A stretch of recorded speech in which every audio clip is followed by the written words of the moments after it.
2027 ദക്ഷിണാഫ്രിക്കയിലും സിംബാബ്വേയിലും നമീബിയയിലുമായി നടക്കുന്ന ICC ഏകദിന ലോകകപ്പിനായുള്ള തയ്യാറെടുപ്പുകൾ ഇന്ത്യൻ ക്രിക്കറ്റ് ടീം മാനേജ്മെന്റ് ഇപ്പോഴേ ആരംഭിച്ചു കഴിഞ്ഞു.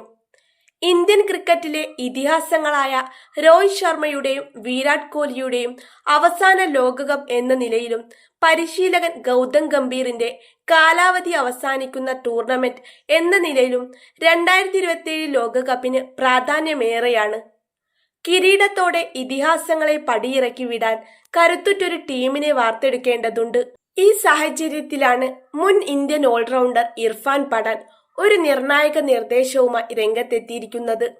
നിലവിൽ T20 ഫോർമാറ്റിൽ ലോകത്തെ വിറപ്പിക്കുന്ന യുവതാരം അഭിഷേക് ശർമ്മയെ 2027 ഏകദിന ലോകകപ്പ് ടീമിലേക്ക് പരിഗണിക്കണമെന്നാണ് പഠാന്റെ ആവശ്യം. യശസ്വി ജയ്സ്വാളും ഋതുരാജ് ഗെയ്ക്വാദും വരിനിൽക്കുമ്പോൾ അഭിഷേകിനെ പരിഗണിക്കണമെന്ന് പഠാൻ പറയാൻ വ്യക്തമായ കാരണങ്ങളുണ്ട്. T20യിലെ അതേ ശൈലി ഏകദിനത്തിലും കൊണ്ടുവന്നാൽ അഭിഷേക് ശർമ്മയ്ക്ക് അത്ഭുതങ്ങൾ സൃഷ്ടിക്കാൻ കഴിയുമെന്ന് ഇർഫാൻ പഠാൻ വിശ്വസിക്കുന്നു. തന്റെ എക്സ് ഹാൻഡിലിലൂടെ പങ്കുവച്ച വീഡിയോയിൽ പഠാൻ പറഞ്ഞത് ഇങ്ങനെയാണ്: വരാനിരിക്കുന്ന 50 ഓവർ ലോകകപ്പിൽ അഭിഷേക് ശർമ്മയും നമ്മുടെ ടീമിലേക്കുള്ള പരിഗണനയിൽ ഉണ്ടാവണം. നിലവിൽ യശസ്വി ജയ്സ്വാളും ഋതുരാജ് ഗെയ്ക്വാദുമെല്ലാം അവനേക്കാൾ മുന്നിലാണെന്നത് സത്യമാണ്. പക്ഷേ T20യിലേതുപോലെ ഏകദിനത്തിലും അഭിഷേക് പവർ പ്ലേയുടെ ആനുകൂല്യം മുതലെടുക്കുന്നത് ഒന്ന് സങ്കല്പിച്ചു നോക്കൂ. അതൊരു വമ്പൻ ഇമ്പാക്റ്റ് ആയിരിക്കും. രോഹിത് ശർമ്മ നിലവിൽ ഏകദിനത്തിൽ ചെയ്യുന്ന അതേ റോൾ ഭാവിയിൽ ഏറ്റെടുക്കാൻ ഏറ്റവും അനുയോജ്യൻ അഭിഷേക് ആണെന്നാണ് പഠാന്റെ പക്ഷം. ദക്ഷിണാഫ്രിക്കയിലെ ബൗൺസുള്ള പിച്ചുകളിൽ അഭിഷേകിന്റെ ബാക്ക് ഫുട്ട് ഷോട്ടുകൾ ഗുണം ചെയ്യുമെന്നും അദ്ദേഹം കണക്കു കൂട്ടുന്നു. പഠാന്റെ വാദത്തിന് ബലം നൽകുന്നത് അഭിഷേകിന്റെ നിലവിലെ ഫോമാണ്. ന്യൂസിലാൻഡിനെതിരായ ആദ്യ T20യിൽ വെറും 35 പന്തിൽ 84 റൺസാണ് അദ്ദേഹം അടിച്ചുകൂട്ടിയത്. T20 റെക്കോർഡ് 34 മത്സരങ്ങളിൽ നിന്ന് 1199 റൺസ്, സ്ട്രൈക്ക് റേറ്റ് 190 മുകളിൽ, ശരാശരി 37.46. ഒരു ഓപ്പണർ ഇത്രയും ഉയർന്ന സ്ട്രൈക്ക് റേറ്റിൽ സ്ഥിരതയോടെ കളിക്കുന്നത് അപൂർവമാണ്. ഏകദിന ക്രിക്കറ്റ് ഇപ്പോൾ മാറിക്കൊണ്ടിരിക്കുകയാണ്. 300 റൺസ് എന്നത് സുരക്ഷിതമായ സ്കോർ അല്ലാതായി മാറിയ കാലത്ത് ആദ്യ 10 ഓവറിൽ 80-90 റൺസ് അടിച്ചെടുക്കാൻ കെൽപ്പുള്ള അഭിഷേകിനെ പോലൊരു താരം ഇന്ത്യക്ക് മുതൽക്കൂട്ടാകും.